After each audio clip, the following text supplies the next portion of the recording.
Welcome po muli sa aking channel. So ngayong araw po ay may i-repair na naman ako ditong electric pan galing sa ating customer. So magpapalit tayo dito ng shafting at bushing. So yan, bago pang lahat, intro na muna.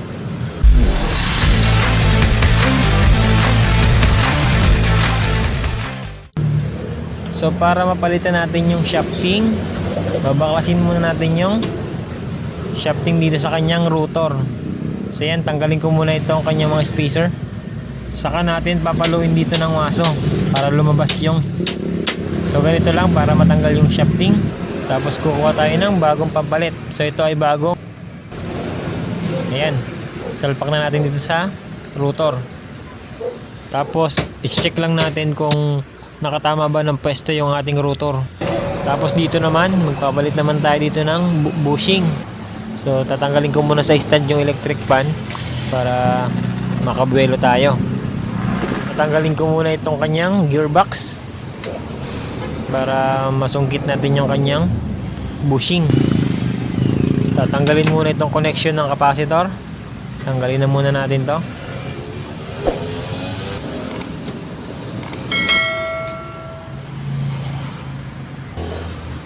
So yan, nahiwalay na natin yung motor duman sa cover na may sirang bushing. So ito, babaklasin na natin yung bushing.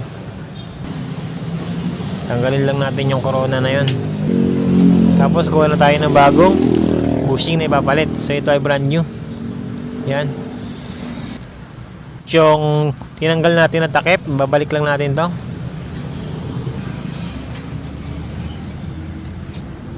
Tapos yung kanyang ang sabit, yung lock, pokpokin lang natin dito.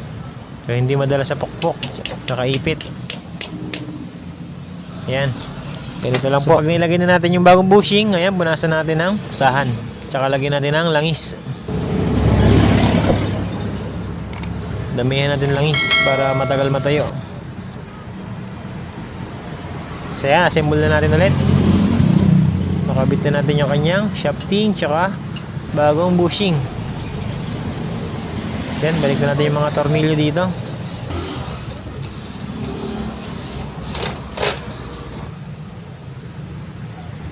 Smooth na. Balik na natin yung gearbox. Tapos magpapalit na rin tayo dito ng bagong capacitor para talagang kondisyon yung ating naayos na electric pan. Okay, ito, palagyan na natin ng bagong capacitor. So ang kinabit kong capacitor dito ay 1.7 microfarad. Tape na natin.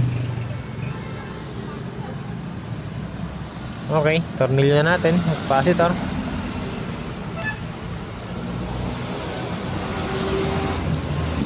Ayan, okay na. Balik na natin sa kanyang stand para matry na natin banda rin. So tornilyo lang natin dito. Okay. Lager pa yan. Lager. Yes sir, may YouTube ako sir.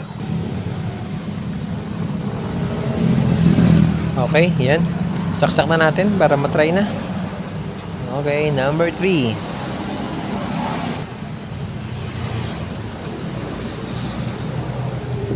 Okay. Swing. Goods. Kabit na natin itong kanya takip. Okay.